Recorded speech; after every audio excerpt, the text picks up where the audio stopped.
안녕하세요. 오늘 저희가 함께 깊이 파볼 주제는요. 요즘 정말 급변하고 있는 중동 정세입니다. 특히 이스라엘과 이란 간의 긴장이 아주 높아지고 있고 또 여기에 미국의 정책이 어떻게 바뀔지 모른다는 그런 불안감까지 더해지고 있는데요. 네, 맞습니다. 관련해서 여러 분석 보고서랑 기사들이 나왔는데 오늘 그걸 좀 집중적으로 살펴보려고 합니다. 네, 특히 최근에 이스라엘이 이란 핵시설을 공격했다는 소식도 있었고요. 또 만약에 트럼프 행정부 2기가 들어선다면 중동에 어떤 영향을 미칠지 아산 정책연구원 분석을 중심으로 좀 자세히 들여다볼까 합니다. 복잡하게 얽힌 정보들이 많은데요. 오늘 저희가 가장 중요한 맥락들을 딱 짚어서 이 상황을 명확하게 이해하실 수 있도록 좀 도와드리겠습니다. 좋습니다. 그럼 현재 상황부터 좀 자세히 볼까요? 이스라엘이 이란의 나탄즈 핵시설을 공격했다는 소식이 있었잖아요. 네, 그 나탄즈 시설이 상당히 중요합니다. 이란 핵 프로그램의 거의 심장부라고 할 수 있고요. 지하 깊숙한 곳에 있어서 방어도 상당히 견고하게 되어 있죠. 아, 지하 시설이군요. 그러니까 공격하기도 쉽지 않았을 텐데 여기가 예전에도 몇 번 공격 대상이 되지 않았었나요? 맞습니다. 사이버 공격 얘기도 있었고 여러 차례 공격이나 사보타주 의혹이 있었던 곳이죠. 그만큼 이란에게는 아픈 손가락이면서도 핵심적인 시설인 겁니다. 고농축 우라늄 생산 가능성 때문에 국제사회에서도 예의주시하는 곳이고요. 그런 곳을 이스라엘이 직접 타격했다는 건데 이란의 반응은 어땠습니까? 이란도 가만히 있지는 않았죠. 보복 공격으로 미사일하고 드론을 200발에서 300발 그 이상 발사한 걸로 알려졌습니다. 이게 사실상 이란이 이스라엘 본토를 직접 공격한 첫 사례라서 상당히 이례적이었어요. 300발 이상이요. 엄청난 규모인데. 근데 이스라엘은 이걸 다 막아냈다고 하던데요. 네, 이스라엘의 그 유명한 방어 시스템 있죠. 아이언돔. 그리고 그보다 더 고고도 미사일을 막는 에로 시스템까지 동원해서 대부분을 요격하는 데 성공했다고 합니다. 이스라엘의 방어 능력을 다시 한번 보여준 거죠. 정말 영화 같은 얘기네요. 그럼 양층의 군사력을 좀 객관적으로 비교해 볼 필요가 있겠어요. 누가 더 우위에 있다고 봐야 할까요? 이게 좀 단순 비교는 어려운데요. 이란 같은 경우는 일단 병력 수가 많고요. 그리고 탄도미사일이나 드론 기술이 상당히 발전해 있습니다. 또 중요한 게 이란의 영향력 아래에 있는 그 대리 세력들이죠. 아, 헤즈볼라나 하마스, 후티 반군 같은. 네, 맞습니다. 레바논의 헤지볼라, 가자 지구의 하마스, 예멘의 후티 반군 등이 이란을 대신해서 이스라엘이나 그 동맹국들을 괴롭힐 수 있는 그런 존재들이죠. 이게 이란의 비대칭 전략이라고 볼 수 있습니다. 그럼 이스라엘은 어떤가요? 이스라엘은 뭐니 해도 공군력이 압도적입니다. 최신의 F-35 스텔스 전투기를 보유하고 있고요. 기술력 자체가 뛰어나고 정보전이나 사이버전 능력도 세계 최고 수준으로 꼽힙니다. 그리고 그 얘기도 빼놓을 수 없죠. 핵무기. 그렇죠. 공식적으로 인정하진 않지만 이스라엘이 사실상 핵무기를 보유하고 있다는 게 거의 정설이죠. 이게 이란에게는 가장 큰 부담이 될 수밖에 없는 비대칭 전략입니다. 그럼 전면전 가능성은 어떻게 보시나요? 두 나라가 지리적으로 좀 떨어져 있잖아요. 네, 그래서 대규모 지상군이 직접 맞붙는 그런 형태의 전쟁 가능성은 좀 낮다고 보는 분석이 많습니다. 대신에 공중전이나 미사일 공격, 아니면 보이지 않는 사이버 공간에서의 충돌, 그리고 방금 말씀드린 대리 세력을 통한 그런 간접적인 충돌 양상이 될 가능성이 높다고 봐야겠죠. 이런 군사적 긴장감이 높아지면 당연히 경제에도 영향이 클 텐데요. 아, 그럼요. 벌써부터 국제유가가 들썩이고 있습니다. JP모건 같은 투자은행에서는 만약에 이란이랑 이스라엘이 전면 충돌하게 되면 국제유가가 배럴당 120달러, 심하면 130달러까지 치솟을 수 있다고 경고하고 있어요. 130달러요? 와, 이거 세계 경제에 정말 큰 타격이겠는데요. 네, 안 그래도 지금 물가 때문에 다들 힘든데 유가까지 이렇게 뛰어버리면 정말 심각한 상황이 올 수도 있는 거죠. 자, 이렇게 중동 상황이 정말 살얼음판을 걷는 것 같은데 여기에 또 하나의 큰 변수가 바로 미국의 역할입니다. 특히 트럼프 행정부 2기가 출범할 가능성이 제기되면서 중동 정책이 어떻게 바뀔지 관심이 집중되고 있거든요. 이 부분은 아산정책연구원 분석을 좀 중심으로 살펴보죠. 네, 아산정책연구원 보고서를 보면 만약 트럼프 전 대통령이 다시 집권하게 된다면 미국 우선주의, 즉 아메리카 퍼스트 기조가 훨씬 더 강해질 거라고 예측합니다. 1드 때보다 더요? 네, 그럴 가능성이 높다는 거죠. 동맹과의 관계보다는 미국의 어떤 단기적인 국익 그리고 국내 정치적 지지층을 결집하는데 더 초점을 맞추는 그런 거래주의적인 외교가 더 노골화될 수 있다는 겁니다. 거래주의적 외교, 좀 더 구체적으로 설명해 주실 수 있을까요? 예를 들면 동맹국에게 방위비 분담금을 더 강하게 요구한다거나 아니면 미국의 무기를 더 많이 사라고 압박하는 식이죠. 또 트럼프 전 대통령의 스타일 자체가 좀 충동적이고 예측 불가능한 면이 있잖아요. 네, 그렇죠. 그래서 기존에 맺었던 여러 국제적인 합의나 정책들을 그냥 갑자기 폐기하거나 확 바꿔버릴 가능성도 염두에 둬야 한다는 겁니다. 그렇다면 이스라엘 팔레스타인 문제에 대한 접근 방식도 상당히 달라질 수 있겠네요. 네, 그럴 가능성이 아주 높습니다. 트럼프 행정부 일기 때를 보면 네타냐후 총리 같은 이스라엘 강경 우파에 상당히 힘을 실어주는 모습을 보였거든요. 아, 예루살렘을 이스라엘 수도로 인정한다거나 골란고원 영유권을 인정했던 사례들이 있었죠. 네, 바로 그겁니다.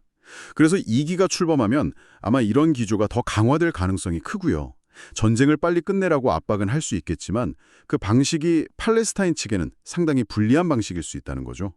팔레스타인에 대한 어떤 인도적 지원이나 정치적 지지 같은 것들은 거의 기대하기 어려울 거라는 예상이 많습니다. 이란에 대해서는 그럼 더 강경하게 나갈까요? 그럴 가능성이 현재로서는 가장 높아 보입니다. 오바마 행정부 때 맺었던 이란 핵합의, JCPOA라고 하죠. 이걸 트럼프 행정부 1기 때 탈퇴했었는데 2기가 들어서면 아예 완전히 폐기하고 최대 압박, 맥시멈 프레셔 정책을 다시 밀어붙일 가능성이 큽니다. 최대 압박이라면 구체적으로 어떤 걸까요? 일단 고강도의 경제 제재가 다시 시작될 거고요.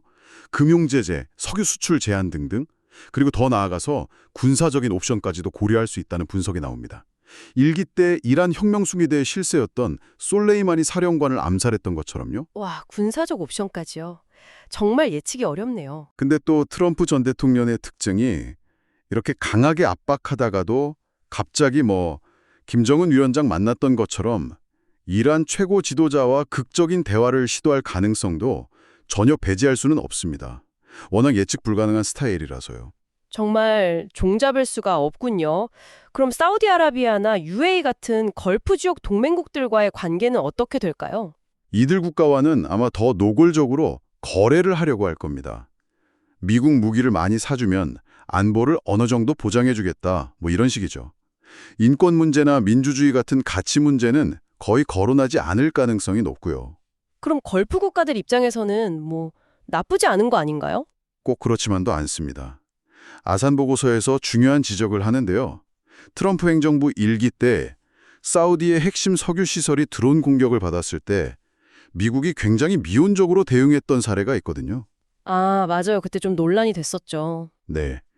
그러니까 걸프 국가들 입장에서는 우리가 미국 무기를 아무리 많이 사줘도 정말 결정적인 순간에 미국이 우리를 지켜줄까 하는 의구심을 가질 수밖에 없다는 겁니다.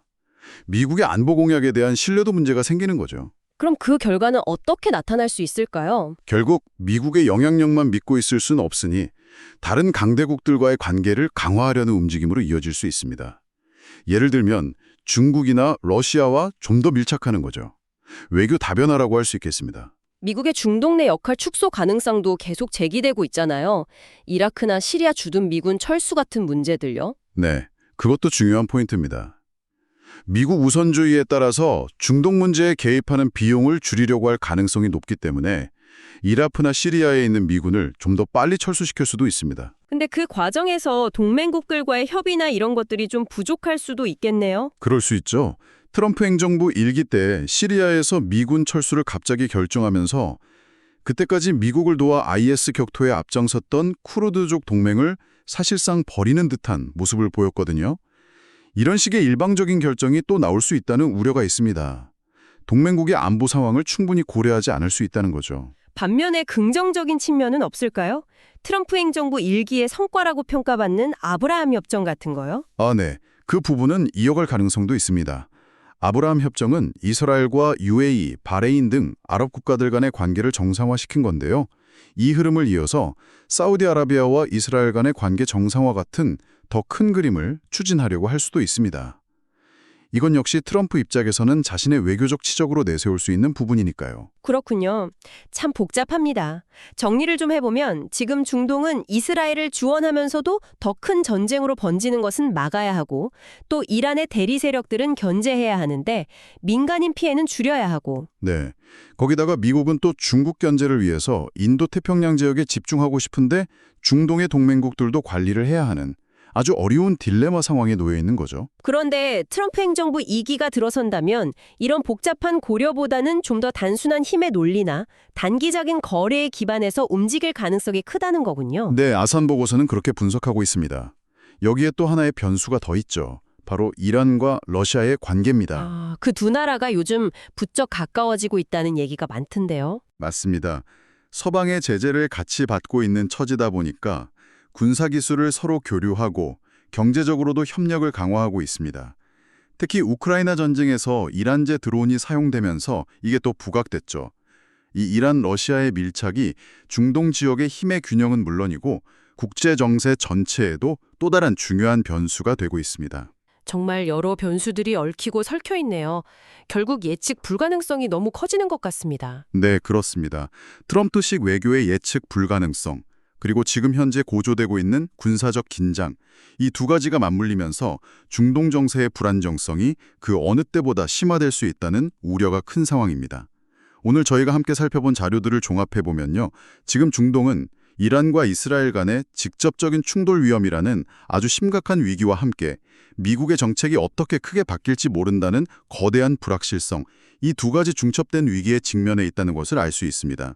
네, 군사적 긴장, 강대국들의 정치 게임, 또 에너지 안보 문제까지 정말 복잡하게 얽혀 있어서 한 치 앞을 내다보기가 어려운 것 같습니다. 네, 그 어느 때보다 예측이 어려운 국면이라고 할 수 있겠습니다. 자, 이렇게 여러 겹의 위기가 중첩된 상황에서 저희가 마지막으로 던져볼 질문은 이겁니다. 앞으로 중동 정세의 향방을 결정짓게 될 가장 중요한 변수는 과연 무엇일까요?